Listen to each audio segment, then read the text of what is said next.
Will Donovan Peoples-Jones be a bust in 2023?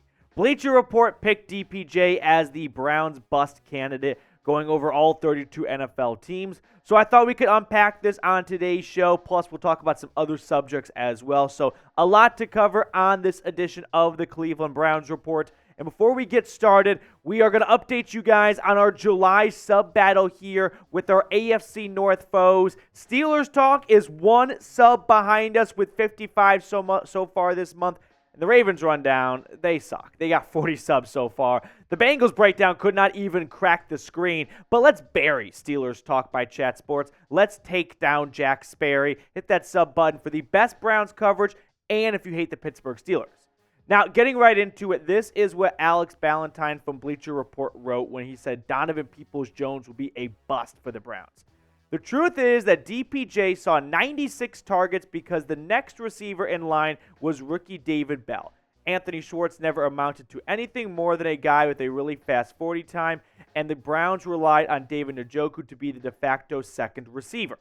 That's not going to be the case this year. The Browns traded for Elijah Moore, who figures to command targets out of the slot and give them a high upside yak specialist. They drafted Cedric Tillman in the third round.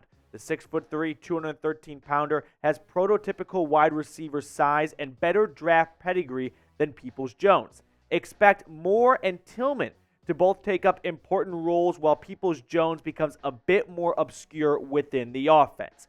My first impression to this was, I have been saying for quite some time that Elijah Moore will get more targets and will be a bigger part of this offense than DPJ will be, because one of them is under contract for the next 2 seasons and one's a free agent after this upcoming season. So I am sure Kevin Stefanski will try and feed Elijah Moore the football a little bit more, but I'm not on board with slandering a guy like Donovan Peoples-Jones, who put up 839 yards last year, and acting like that's not good. So we're going to get into this pretty detailed. But who do you think will be a better wide receiver this season for the Browns?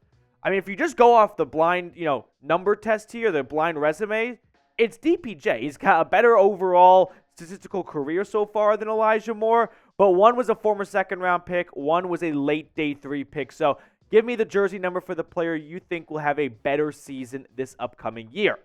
Now, I also want to pick a bone with Bleacher Report here because let's be honest. If you want to pick bust candidates, going with the wide receiver 2 or, in their eyes, wide receiver 3, right? Behind Amari Cooper, behind Elijah Moore, can a wide receiver 3 really be a bust candidate? I think that's like saying a 4th-round pick was a bust in the NFL. No one is asking Donovan Peoples-Jones to save this season or to put the team on his back or anything like that. What people are asking from DPJ is, replicate what you did last year, and if an injury pops up, can you fill in nicely? Because you look at the season he had a year ago, 839 yards and 3 touchdowns. I mean, sure, those aren't Pro Bowl numbers, but no one is asking for DPJ to put up Pro Bowl numbers for this season to be a success. So to call him a bust candidate, well, that means that you're envisioning DPJ being a 1,100-plus yard receiver and 8 touchdowns or something like that. I'm a big DPJ fan, but I don't know many people are lining up saying, book it right now, Donovan Peoples-Jones, guaranteed 1,000 yards and 8 touchdowns. No one is really predicting all that big of a stat line for him, so for him to be a bust seems a bit weak and lazy for me. Now, I had a fun back and forth on Twitter with one of our viewers here at the channel, Mel, and it was as intelligent as Twitter conversations go. But at one point, Mel said, also, not to beat up on DPJ, but he really got those targets because our core wasn't that good outside of Coop. I would love for him to prove me wrong and show me he can make big plays for this team. Now, we had a nice back and forth and a good, rare Twitter amicable ending, but I thought this part was interesting, right? About DPJ getting a lot of targets and that's why he was good. So I have some fun facts for you guys here I thought you might be interested in.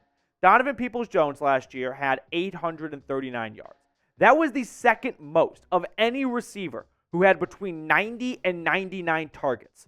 So it goes to show that DPJ was pretty efficient for a guy that didn't get a whole lot of targets compared to a lot of other wide receivers, right? 90 plus targets is not a small amount, but there were guys who were up in the 150s of targets. So for DPJ to have the second most yards in that slot between 90 and 99 targets tells me he was pretty efficient. Now, DPJ, if you really want to break down the numbers, averaged 8.7 yards per target in 2022.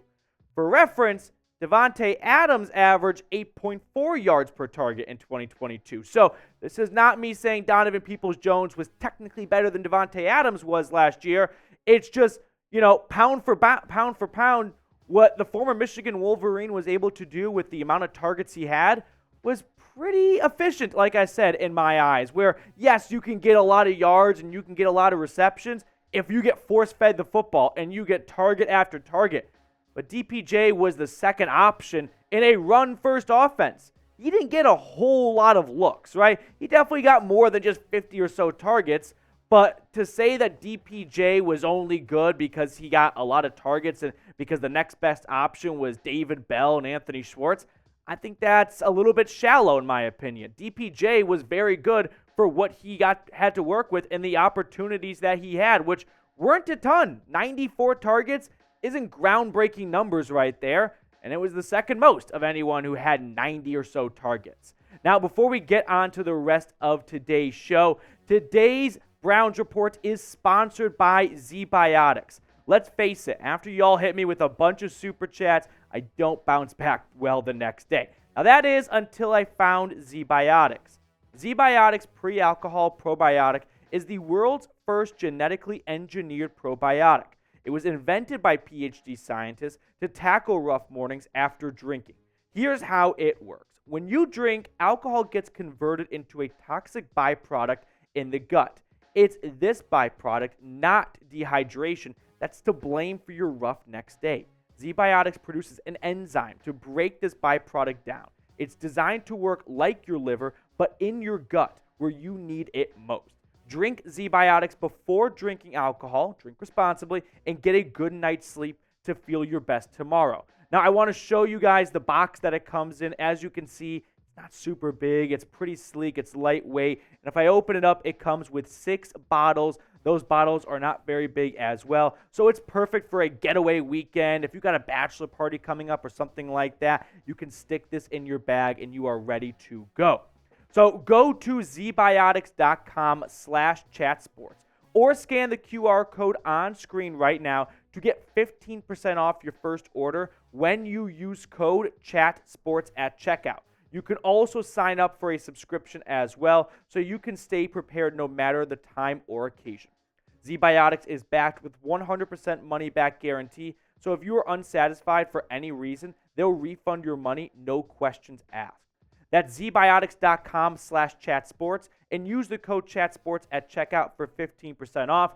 Thank you, ZBiotics, for sponsoring today's video. Now, getting back to the rest of the planned show today, if I had to pick a bust candidate for the Browns, I don't think it's the wide receiver 3. That's a little bit easy in my eyes. How about the starting tight end, David Njoku? Now, I'm not here to say Njoku's going to suck or anything, but what is his role in this new offense? Because the guy's the 6th highest paid tight end on average salary, so you would think he would have a prominent role for what he's being paid to do, but I have my concerns right now. Njoku got that big contract extension last year after putting up these numbers over the previous few seasons, and it didn't really scream to me like he was someone worthy of being the 6th highest paid tight end. But if the Browns think he is instrumental to their championship window, and if it's going to work out, sure, you don't have to twist my arm. I can get behind it. But this was definitely not a move that I was super jazzed up about. I like David Njoku. I just don't quite know if he is a 6th worthy highest paid tight end in the National Football League. So if I'm thinking about the Browns here, and I'm thinking about Amari Cooper, Elijah Moore, Donovan Peoples-Jones, and Nick Chubb in the backfield, where is Njoku going to fit in this offense? Right? How many targets is he going to get? Because it's a lot of fun to start fantasizing about this upcoming season, because if everyone comes and plays to their full potential, we're talking NFL passing leader in Deshaun Watson, top 3 defensive end of Myles Garrett, top 3 offensive line, Amari Cooper, a Pro Bowl wide receiver, an ascending Elijah Moore and Donovan Peoples-Jones, a all-pro running back type guy in Nick Chubb, and I'm kind of running out of fingers here. So, yes, if all those things happen, this is going to be a season to remember. But if we water things down a little bit and not have everything go perfectly to plan, I wonder what Njoku ends up having a role in this offense like. Because I think he'll be primarily a red zone target. He'll get about, my prediction, 500 to 600 or so yards, somewhere in that neighborhood, and 5 touchdowns or so. But for what he's being paid to do, that salary kind of warrants a lot of targets and receptions between the 20 and the 20, right? In the middle of the field, not just being a red zone guy. That's what you get Jordan Akins for, right? A cheap 1-year contract to help out in the red zone and collect 4 or 5 touchdowns. But for Njoku, who's getting paid a lot more than that, I would think he'd be getting a much bigger target workload and a lot bigger piece of the pie in this offense. But at the end of the day, there's only one football, and it can only go around so much. So that is my one. I'm not quite sure what he's going to end up having, what he's going to end up looking like in this upcoming season. That is a big question mark in my eyes. Now, speaking of Mr. Njoku, name a random Browns tight end. It's got to be random. Can't do David Njoku. Can't be Ozzie News. It has to be more random than that. So let me know in the comments section below which random tight end you are thinking of. To wrap up the show, I just wanted to spend a few minutes looking at ESPN's cornerback rankings as they unveil their NFL position rankings. You can see that they had Denzel Ward come in at the number 9 spot behind Pat Surtain from Denver, Sauce Gardner, Jalen Ramsey, Jair Alexander, Darius Slay, Marlon Humphrey, Marshawn Lattimore, Trayvon Diggs, and there's Denzel Ward ahead of A.J. Terrell. I'll be honest, I'm not going to really throw a hissy fit over this one. It's hard to argue that he should be much higher up after the way he played last season, and also due to the lack of availability periodically throughout his NFL career. Denzel Ward has missed 20% of games so far in his now 5-year career, whatever at this point. Yeah, 5 years, or 6 years, 2018, 19, 20, 21, 22, going into 6 year. So he has not always been the most available player, which can be frustrating at times. But when he is available, he is a top 10 cornerback in my eyes. He might not be the top 5 cornerback, but if you have to overpay a little bit to get a top 10 corner, I don't have much of an issue with that. You can look at his numbers from last year. 3 picks, 7 interceptions. He's always had at least 2 interceptions in a season through 5 years so far in his NFL career. Last year, he gave up nearly 60% completion percentage when targeted his way. 543 yards was a career high for yards allowed and 3 touchdowns. Now, in this ESPN write-up, they got some little snippets from anonymous NFL execs and scouts, and I thought you guys might be interested in what they had to say about the Warden. Some of the best cover movement skills in the league. Nice cover guy. I just don't like the lack of size. He'll miss a game or two, but when he can go, he's a plus, and he goes. He doesn't play tentatively despite his smaller frame. He'll mix it up. He's really gifted. I can't wait to see what Jim Schwartz has in store for Denzel Ward, because sticking him in a zone defense last year just didn't work. Objectively, it did not work. It was a failure. So I'm very excited to see him use that, unbelievable speed. I think every now and then people need to be reminded just how fast Denzel Ward is. So let him go foot for foot on an island. Don't have him sit in his zone. You don't ask Ferraris to stay in the garage. Let him run, right? Don't put a cheetah in the zoo. Don't put him on a leash. Let Denzel Ward run with the best of the league down the sideline. So I'm excited to see what Jim Schwartz has in store for the Warden.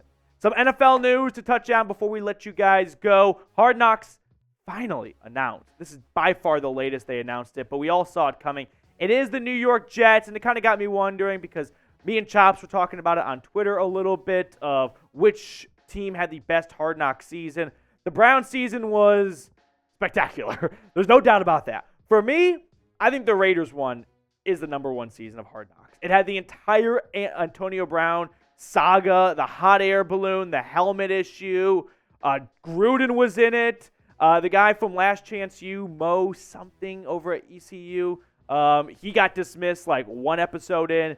Derek Carr was a weirdo in it. I loved the Raiders Hard Knocks season. But let me know what your favorite season of Hard Knocks was. I know it's the cool thing. The cool thing in the football world right now is to say you don't draft running backs highly, you don't pay linebackers a lot of money, and Hard Knocks sucks. You know what? Screw it. I disagree with all those takes right there. If you don't have Patrick Mahomes or Josh Allen or an elite quarterback, you're going to need a good running back to be successful. The middle of the defense, the linebacker, is a pretty important position so that everyone else stays in line. CC Anthony Walker going down last year. And I'm still a sucker for Hard Knocks. I don't care. I'm going to watch every single episode of every season. I am not one of those guys that says, too cool for Hard Knocks. It's not fun anymore. No, Hard Knocks rules. I'm not going to buy any of that bullshit. All right, let's get into our off-season pick a card time. We are joined by Mr. Matthew McCullough, back from was it Whitewater River rafting trip? Just tubing? Yeah, good time? Tubing. Yeah, it was a good time. Get some good beers in? Oh, yeah. Get a lot of raisin? Yeah. A little sunburn? On the stomach, a little sunburn. All right, what card do you want to go with? Let me go with the 7 of Hearts. 7 of Hearts. You know, I like that pick. You come back to the office after, 5-6 days off, and you're just not dicking around. You're going right for the 7 of Hearts. Let me shoot with a 9 of Diamonds, if you'll allow me. 9 of Diamonds. Okay. One more cut for good measure. What'd you say? 6 of Spades. I got text going there. That is it for today's show. Thank you so much for tuning in. We're going to see everyone later.